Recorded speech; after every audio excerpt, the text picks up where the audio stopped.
This Global Media Summit is now being live streamed at various digital platforms of CGTN.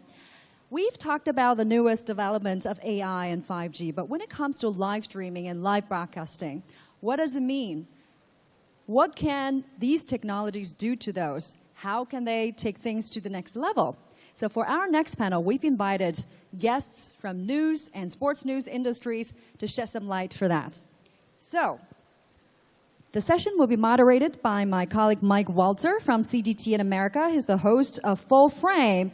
And now our panelists are Mr. Chang Yu, Director General of the Media and Communications Department, Beijing Winter Olympics Organization Committee. Welcome to the stage. Mr. Zhang Bin, Director of Programming Department, CCTV Sports. Welcome. Mr. John Pullman, Global Head of Video and Pictures, Reuters. Welcome. Mr. Vip Jaswal, Head of International Affairs, Fox News Channel. Thank you for joining us. Hi. Professor Dongfeng, Head of AI Research Group, nice University of Strathclyde. Thank you.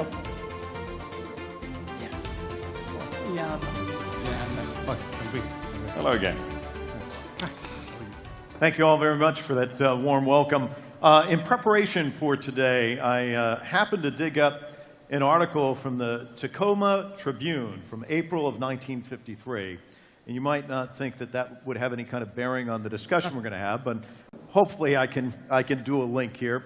The headline in this article said, "There'll be no escape in the future from our telephones." And the AP story outlined how the telephone was going to change in the future. And it was basically an executive with a telephone company in California who outlined the telephone of the future. And he said, it'll be something you'll be able to carry around. It'll be on you, sort of like a watch. You'll be able to communicate. You won't actually have to dial the phone. You might even see the people that you're communicating with the phone. And he went as far as to predict that your phone might be able to translate from one language to the next. He nailed it. Some of the items that are on here he didn't talk about, which of course we know about. We can videotape, we can take cameras. I mean, we don't even need the watch anymore. You got the time right with you. But I'm going to ask all of our guests here to kind of weigh in. And this gentleman's name was Mark Sullivan. And John, you had a great presentation earlier today where you kind of did the whole arc from pigeons to AI with Reuters. So give me your big picture, Mark Sullivan. Where are we going to be in 5 years, 10 years, 20 years when it comes to 5G and AI? Well, I think the interesting thing about 5G is it'll certainly allow us as media to do new things, but the bigger impact will be on what it allows the whole population to do. So if you think, for example, 5G will enable self-driving cars, I think it's absolutely certain that they will become commonplace. So what that means is anyone who's in a car will now have time on their hands. They won't be driving, they'll press the button and they'll sit back. So they become an audience. They become a whole new, at the moment, all you can do in a car is listen to the radio.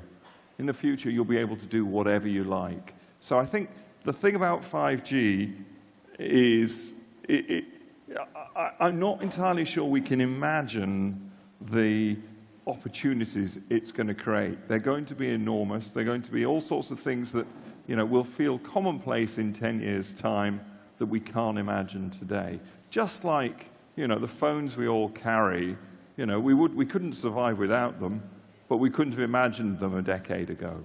So I think 5G will allow a whole new audience to develop and whole new ways of reaching them too. A captive audience, in a sense. Feng Dong, you've been doing a lot of research in these areas. Where do you see these technologies playing a role in media moving forward? Yeah, I think one thing probably technology can change is basically the relationship between human and the machine. And with the increasing power of the machine, and currently we use the AI and technology-like tools. But in the future, I think because the increasing power on the technology side from the machine, And we will still use them as a tool, but as which is something like a more powerful tool. So it's more like the machine is going to become more like one of your colleagues to work with you, provide you with more depth information, to let you become more expert, to free you from a lot of like low-level tasks, so you can be more creative to do a lot of things that you previously were not able to do. You had to do it manually by yourself. And also, I think from the medium kind of perspective, and what things can change is that we will have a more close engagement with the audience, and the audience will be more empowered to be part of big events in live coverage. So you can do a lot of things. You can share a lot of thoughts, share what you saw on the scene. And so things could be more personalized. Media will come out. And Chengyu, you're obviously thinking a lot about the Olympics. They're just around the corner. When we think about this technology, I was talking to John about it last night. In many respects, it's not right here now, but it's within reach. You can almost touch it. And when you think about 2022, that's far enough in the distance, but it's close enough that we can really envision this playing a role in the Winter Olympics coverage. Can you talk to us about that? And in addition, Beijing, as we know, remarkably hosted the Summer Olympics in 2008, now hosting the Winter Olympics, the only city to do that. What made Beijing such an attractive target, and where do you see this technology playing a role in the Olympics? Yeah, I think basically Beijing hosted both summer and winter is based on Beijing is a very warm-hearted city. I think the main reason is about our special climate. We are in the east seashore of Europe and Asian continent, and we have a very clear four-season climate. In the summertime, we are very warm, and in the winter time, we are quite cold. In the city, we will have snow and also ice. Especially in the mountain area, we have enough snow for skiing sports. So we become, I think, the first city who hosts both summer and winter. About the new technology and broadcasting, yes, broadcasting is a crucial part of Olympic game. I think the impact will become two directions. One is 5G plus. I think, yeah, as Mr. Dong said, that I think engaging and interactive is more circumstances for 2022. We hope we can provide every audience their own choice to through which direction to view, to watch the game. It will become a very popular usage during 2022. And another direction is AI plus cloud. We're now trying to set up a big data cloud broadcasting center in Beijing to provide a remote broadcasting methodology for all the RHBs around the world. And Zhengbin, as a broadcaster, it obviously presents challenges and opportunities. Clearly, you have to be looking ahead. How do you see it playing out?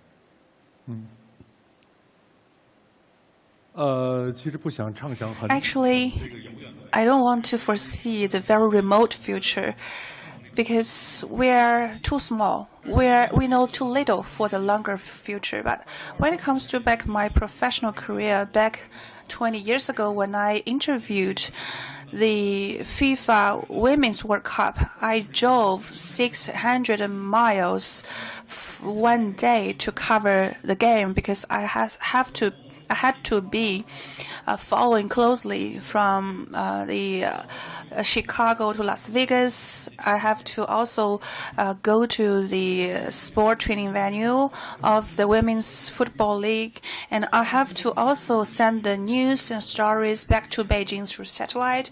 By the time it was transmitted, it was midnight, and I have to go back, commute back to the hotel. So one day I had to travel 600 miles.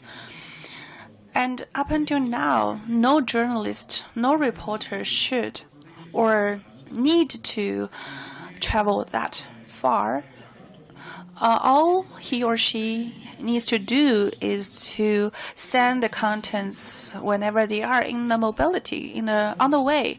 So in the future, the way of collection, transmission, or single point broadcasting will all be greatly improved in efficiency. I believe one of the two most important contributions from technology is diversity, freedom and diversity, because the ultimate, most perfect world means everybody shall be allowed to use the most preferred way to view and to engage in the games they like anytime, anywhere. This is the ultimate goal.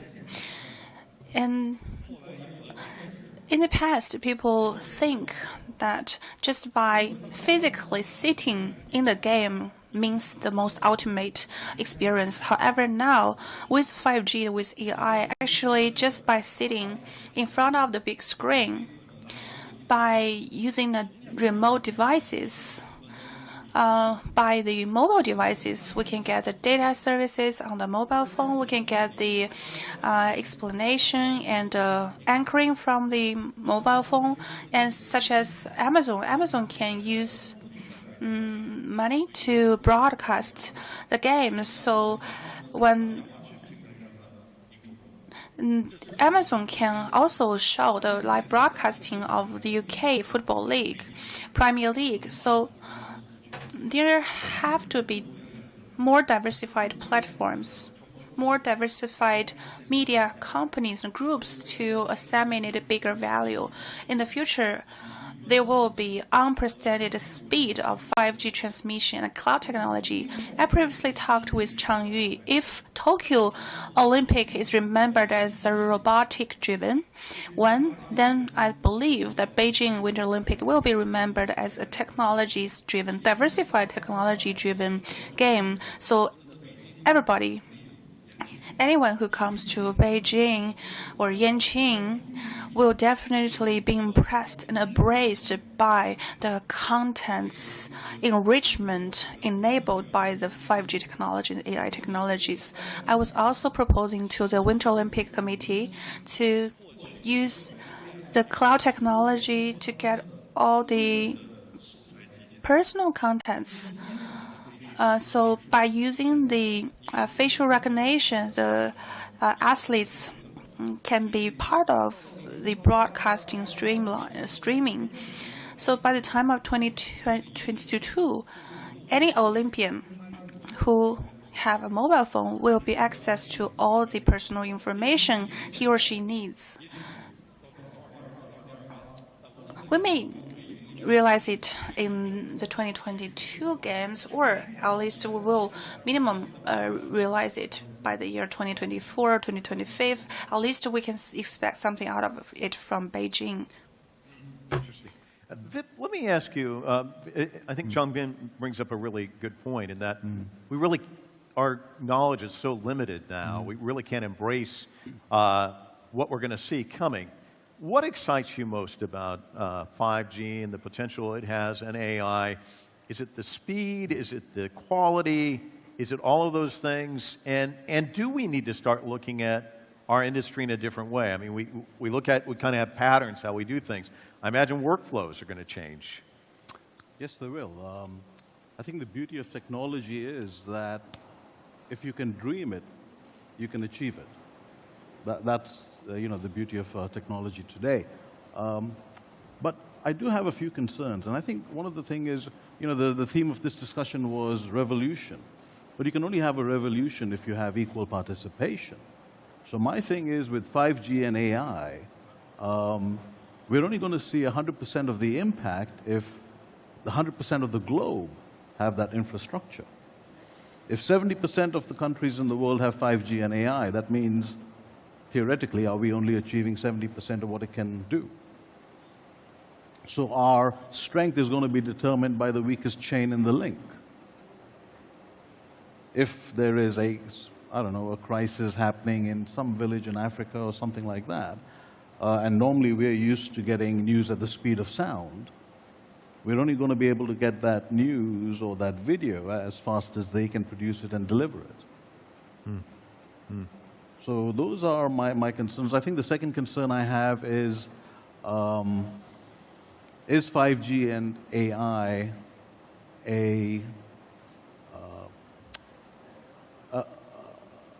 a rich privilege, a rich country privilege? Because now internet and information has almost become like a human right. So Feng Dong, to his point, you know, we hear so much about income inequality. Are we going to see 5G inequality, AI inequality? I mean, is this a matter to be concerned about? Yeah, I think there are two aspects. Obviously, when we come into the technology part, and the development are not going to be completely equal, in my view, between countries to countries and areas. And some of the countries will play a pioneering role going ahead. And so that's kind of a common phenomenon. But on the other side, we still need to bear in mind that by the end of the day, if we want the technology to serve the general public, and we really need everybody's involvement, everybody's benefit, the technology will need to benefit the public, not just a small amount of a group of people or a small number of countries in the world. So in that sense, I think a balanced kind of development should be taken into consideration at the start of the research and development. But my question is, will there always be an uneven balance of a technological infrastructure across the world? Yeah, I think we need to have a balance. A balance doesn't mean that we have to be 100% equal between countries to countries. So there will be some of the countries going first, and some of the countries going like follow up. But on the other side, I think we need to increase the communication, increase the collaboration. Things can be done through collaborations, and in order to achieve our target. So, Zhongbin, I think you brought up some really interesting points. Do we need to think more as a consumer than as a now we kind of think as broadcasters, we push it out. But I mean, consumers, they're going to want different things now. I was reading an article where if you're at a match and there's a break in the action, you know, in the future, they're going to want the statistics to come out, or they're going to want to see highlights. And you have to start thinking about what their needs are and how to deliver to them. So how does it change your role as a sportscaster? Do you have to put yourself in the head of the consumer more? This is a very good question. Indeed, the changes brought about by media to sports is diversified. In the past, people thought that media enabled the broadcasting of the sport matches to create commercial benefits and values. But actually, now the sports organizations have been changed by the media. For example, IOC, International Olympic Committee, and the FIFA have been also changed by the media activities. For example, the OBS, IBS have been a media organization to provide the signals and broadcasting of the Olympic Games and the FIFA Games. So they provide not only signals, but actually media products to the world. When we look at the football match, it's about 45 minutes, and then there's first half and second half, but actually the whole broadcasting lasts for like 4 hours, 1 hour before the games and 1 hour after the games.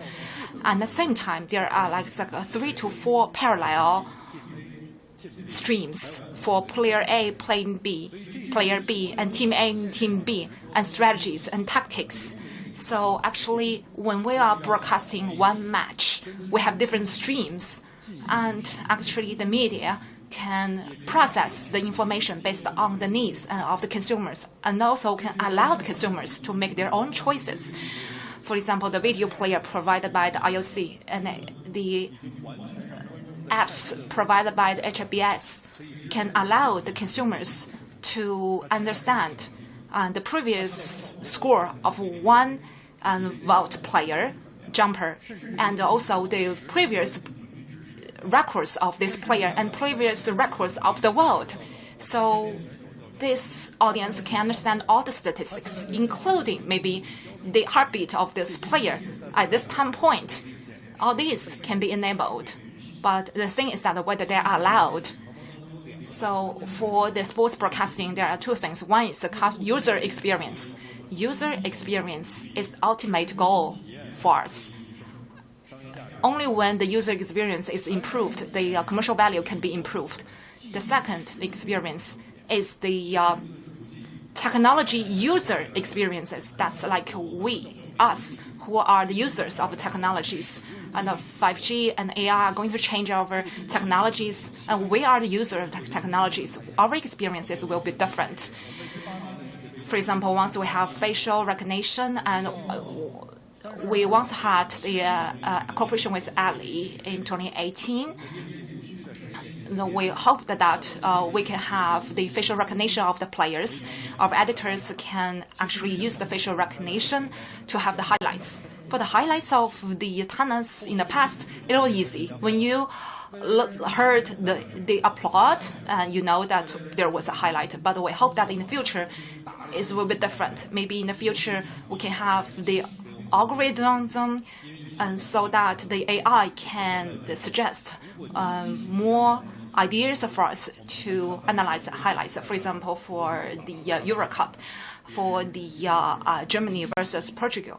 And if we can have a forecast of the result of this match based on the previous match's results, and then that is a result brought by the AI, the machine. Maybe this is this is more objective. So my expectation is that when it will help me to forecast the result. So the interesting thing, listening to Jung-Bin, and I'd like to get Vip and John to jump in on this.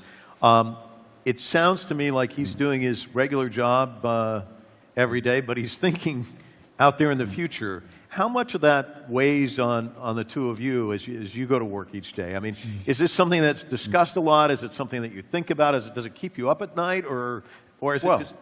Funny you talk about staying up at night. I think sport often leads the way in these new technologies because sport is a universal language. You know, if you understand the sport, you don't care what country it's being played in, you will enjoy it. So I couldn't sleep last night, so I picked up my phone, and there was something revolutionary going on in England last night. Amazon Prime, for the first time, was broadcasting all the football matches that took place midweek. And they had actually arranged it so they all kicked off at different times. So if you had several devices, you could watch all the matches. You could have your phone here, your tablet here, your PC here. And this is a breakthrough. Now, they were only, you know, so it was each match streamed separately. I think with 5G, what we will see is you use the word giving choice to the customer. I suspect we will see the customer choosing which camera he or she wants to watch, and there'll be multiple cameras because it'll be so much easier to stream many streams. And I think that idea of the customer having the choice is something we need to come to terms with. I mean, we're used to broadcasting was a technology where an editor chose what the audience was going to see, and the audience either watched it or didn't watch it. They didn't have a choice. The internet has given them a choice about clicking on a story and watching it, but still, it's normally only one version of a story. I think 5G live streaming will give them multiple choices. We talked about personalization earlier. I think that will come, and I think sport is one area where we'll see this first. but I'm sure it'll spread through the rest of the media. It doesn't keep me up at night because I think this will be fantastic for our business, but I do have some concerns about whether we have the ability to cope with the options that the technology will provide. At the minute, at Reuters, we stream 6 live news signals at a time.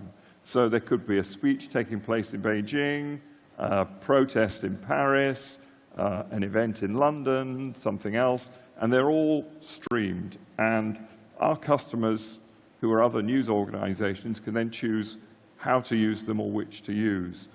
I think the possibility of 5G is that all our cameras, we have hundreds of cameras out in the world at the same time, could all be connected live to base. And so we may have hundreds of live streams coming in during the course of a day. I don't know that we've got enough journalists to supervise, to manage that. I think that will be the challenge. And that might be where AI comes into play. Vip, on this note, you know, I have a close friend of mine who says there's thousands of websites you can go to every day. You could spend all, but if you look at people, they go to 2 or 3, and they email their friends and that sort of thing, that there's too many choices, and there's an avalanche of opportunities. He could have 500 shots coming in live. It's kind of information overload. I mean, how do we balance all of that, and where is the concern with that, do you think? I don't think that behavior will change. I still think most of us stick to maybe, you know, 5, 6 pieces of sources of information. But I call it the cuddle-snuggle effect, that the beauty of 5G and AI, what it's going to do is being able to take the information you require, reposition it across the different platforms that you use, and keep you wrapped in that. So like, you know, at Fox, if you're watching something on screen and it's breaking news, it'll show up on our Twitter feed, on the Instagram feed. So wherever you go, whatever form of information you require, long form, short form, whatever, we're there.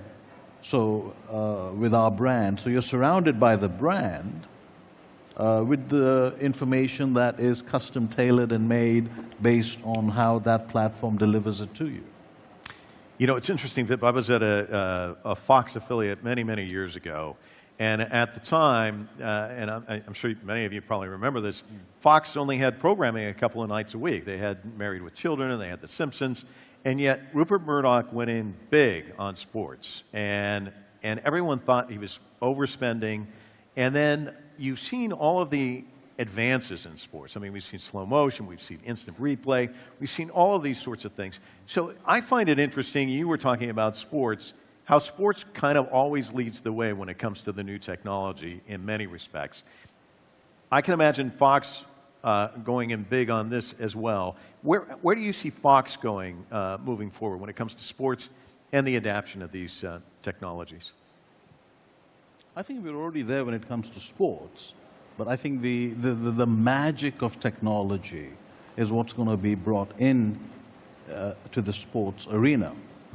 Because sports is basically live action as it happens, but on a predictive basis. So you know which match is being played, which time of year, and things like that. Everything else that is live is usually breaking news, and sometimes, unfortunately, not of a good nature. But sports is a family-based event, and there's a theme around it, and things like that.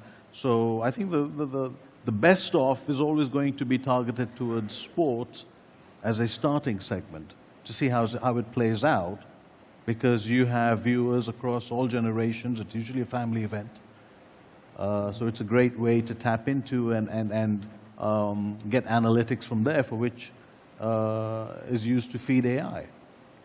So Feng Dong, I guess in many respects, we won't just necessarily be consumers, we'll be curators too, is what I'm hearing. You know, like he was saying, you may have a particular camera angle that you like, so talk to me how things are going to change, and how much is the consumer going to drive how things are done moving forward? Yeah, I think the big thing I can see that the consumer wants to be a part of a big event. So when I say part of a big event, it could be like I can share my thoughts, what I saw to my friends.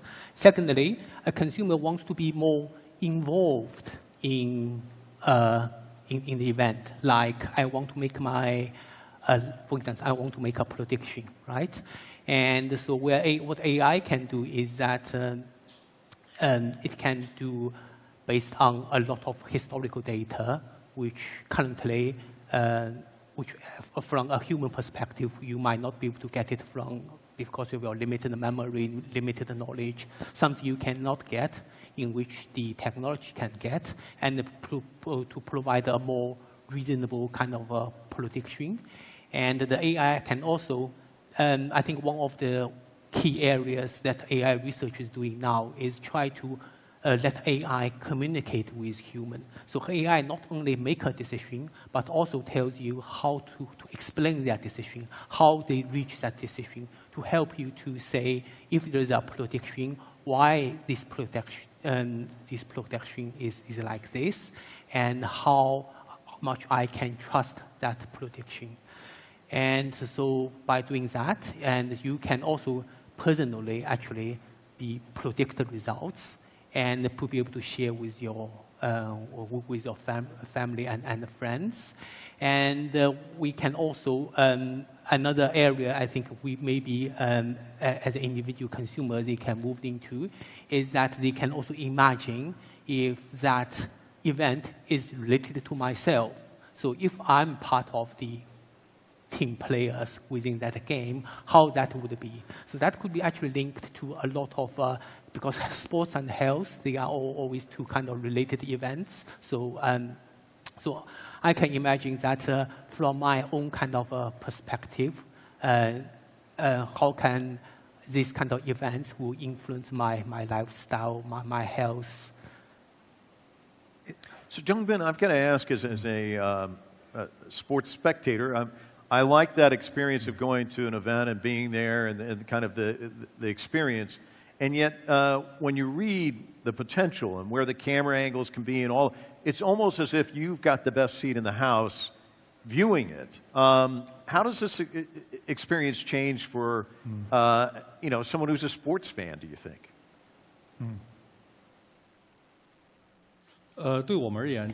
For us, we also hope that we could do PGM by broadcaster selected highlights with our rationale and reasoning. But for spectators, they have their own needs. In 2002, about 17 years ago, the World Cup could use player A and player B camera to see your favorite players. For instance, the 15-minute, I could only focus on David Beckham. So you would be so excited to see it. But some of the fans would vomit with this 15-minute length because it was only one focus. And so that experience may not last that long. So even for the choices of the spectators were there, but we could also another window that how the spectators watched the events can become more diversified. So it may not influence the spectators, but also the broadcasters, even with the improvement of technologies. What about the change of lifestyle or employment? Even with the Amazon Premier League, it was the Amazon Premier membership was not applicable in China. But in order for Amazon to broadcast Premier League with newly signed 73 commentators and guests for our industry, it is a great opportunity for creating employment. Do you know for China Central Television, we only allowed 5 to 6 people. So 73 people in the future, that will bring a lot of job opportunities. And this creation of jobs, it cannot only depend on one team, but even for a match, for the time being, it requires a lot of commentators, and it's happening in United States on the basketball league. And so for these diversified choices, it will definitely bring a lot of talent pool and more job opportunities. And also another important thing is during the evolution of media, the most profound impact for sports, if the news would every other day to be publicized, but now it's in real time. For NBA or even for CBA, the earliest creation was by TV set, NBC, CCTV, the very earliest. But for Premier League, was by BT, British Telecom. It contributes more cash flow, even for China Mobile. Even now, YouTube or Amazon or Twitter, Facebook, they were involved in broadcasting. The all investment was for the audience from the TV to be shifted into other screens or other platforms. This shift requires investment and time.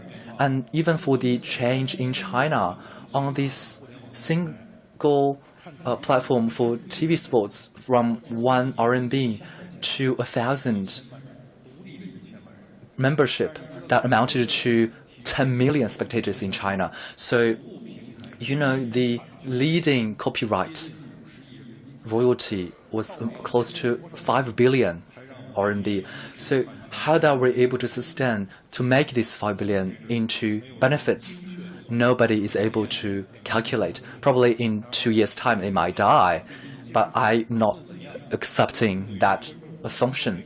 So for consumers, broadcasters, investors, and platforms, technology in its fastest growth to go through the profound change, and especially in sports. I believe Fox is telling us how stream can influence us. And even with on-site production, the biggest profound change is the way of transmitting and live streaming. And I think the UK, the States, it become one of the most important way. And let's see how it can be implemented in China and when that can be make it profitable. Back early, I think it was 2004 or so, I was working at the CBS affiliate in Washington, D.C., and it became the first television station in Washington to convert to HD. We had our studios in HD.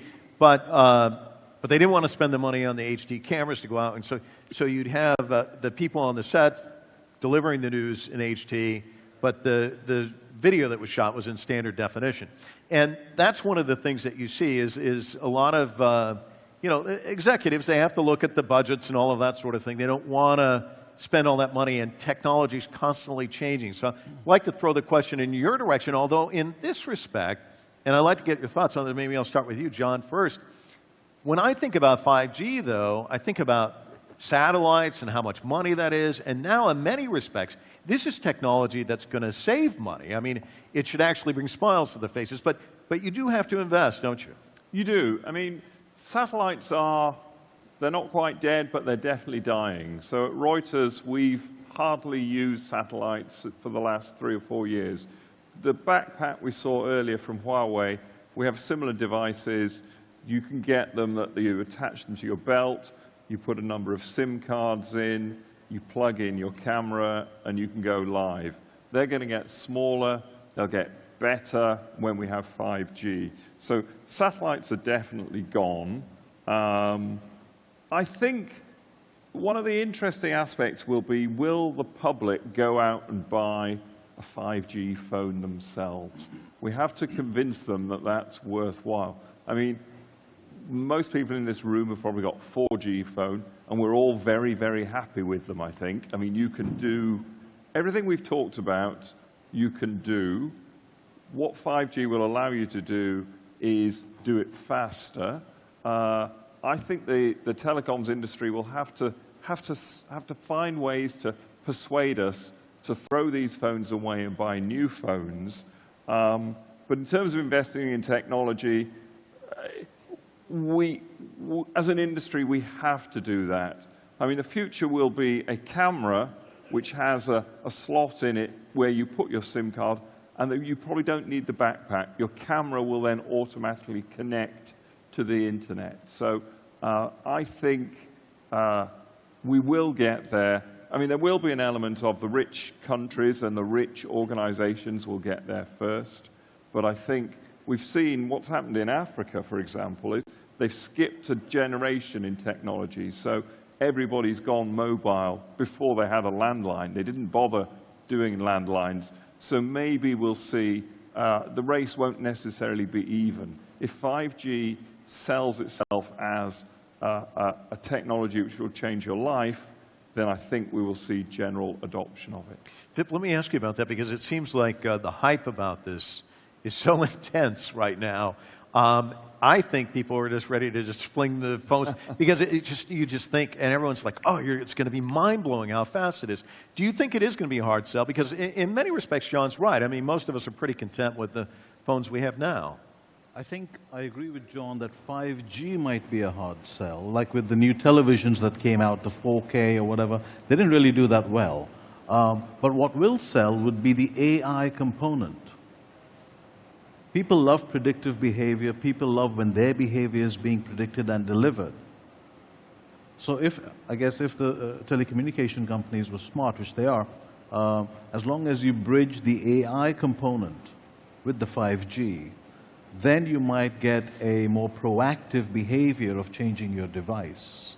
Because I would love to know what I'm going to do next. It's better if the computer knows it and tells you in advance, exactly. Right?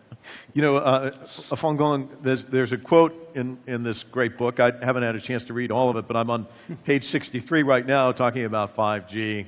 And once it's out there for broadcasters, and there's a quote from Matt Drudge, "This means the arrival of the golden age of short video news." And he says, television has saved the film industry. The internet will also save journalism. Do you see it that way as well? I mean, is it going to have that much of a profound effect on our industry? Yeah, I think that because of the more active involvement from average consumers, and so they can, the new technology also gives them the opportunity to be able to make their voice heard. So they will play a more important part in terms of the media and journalism. So I can see there will be some kind of land shift change in the future with the technology, new technologies available. And how much, honestly, I don't know. Things are very difficult to predict, but there will be some big changes in the near future, I believe. Yes, go ahead. I can provide you an example. For example, the 2008 opening ceremony in Bird's Nest. At that age, you can only sit there to watch somebody edit the broadcasting for you. But we hope in the future, under the 5G and AI and the cloud, big data technology facility, every audience you can edit your own opening ceremony for the Winter Game, for your own version. I think this kind of interact will promote the usage and to involve more people with Olympic Games. It's interesting, one of our earlier speakers was talking about convergence, which has been media convergence. We've heard about it for a million years. John, I'll throw this question at you, because you've been around the business for a while. I've worked at different operations. I worked for USA Today, where they were doing convergence of the newspaper with a television entity and online, and it was really clunky and it didn't work well. As we're talking about convergence moving forward with mobile and broadcasting and all of this, are there landmines out there, or do you see it being more seamless this time around with convergence? I think we've got better at this. I think we're all, I mean, everyone in this room uses their phone to take videos, take pictures, edit them on their phone. I think generally the level of knowledge of an experience is higher than maybe it was when these technologies were new. I think this is a development that we will grasp quickly, but I do think there are things we can't yet imagine that it will allow us to do. And how soon before we see that? I think we will all still be working when it happens. Well, that's comforting. And everyone's talking about how all this new technology, it's going to cost us jobs, but it's comforting to hear, Jong Bin, that we're actually going to have more jobs for all of us, so we can do one of these. I can't thank you enough. We've got 40 seconds left, and I know if I ask a question, we're going to go longer than that. So we'll end it here. I want to ask all of you to just give them a big round of applause. You guys were fantastic. Thank you.